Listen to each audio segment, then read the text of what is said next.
Samsung is about to shake up the smartphone game again. The Galaxy S26 Ultra is just around the corner. But this time, what's happening under the hood might actually shock you.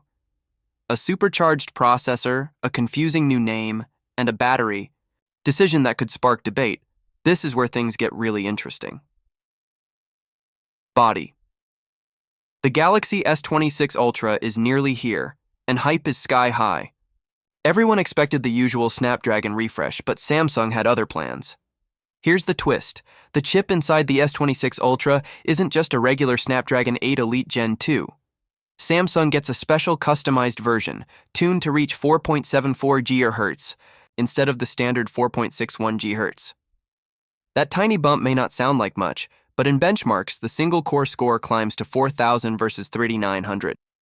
For gamers and power users, that extra push means smoother performance, quicker response, and an edge in demanding apps. Basically, if you want the Snapdragon at its absolute peak, the S26 Ultra is the phone to beat. But extra speed comes at a cost, more heat and more battery drain. And here's where Samsung feels conservative. The Ultra once again sticks with the same $5,000 mAh battery. Compare that to Apple, which is reportedly boosting the iPhone 17 Pro with a bigger cell. So while performance looks incredible, endurance could be a real question if you're pushing the new chip hard. Now, about Exynos. Samsung has been working for years to bring its own chips back into the Galaxy S series. The Exynos 2500 wasn't ready for the S25 and only showed up later in the Z Flip 7. For the S26, Samsung aimed for a cutting-edge 2nm Exynos, but leaks suggest it still isn't fully ready. That's why Qualcomm is stepping in again. Sure, Samsung might split regions with Snapdragon in some and Exynos in others, but for the Ultra, Snapdragon looks like the safe choice. And then there's the strangest part, the name. Everyone assumed Qualcomm's next chip would be Snapdragon 8 Elite Gen 2, but new leaks suggest it could actually launch as the Snapdragon 8 Elite Gen 5. Yep, Gen 5, even though the model number is still SM8850.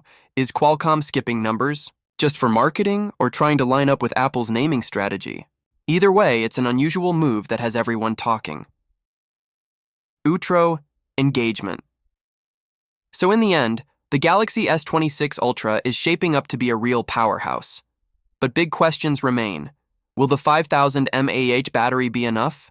Will Samsung ever bring Exynos back to the Ultra lineup?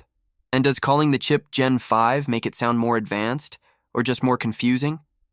What do you think? Is Samsung playing it safe with Snapdragon, or should they have gambled on Exynos? And do you like Qualcomm's Gen 5 branding? Let me know your thoughts in the comments. I'd love to hear your take.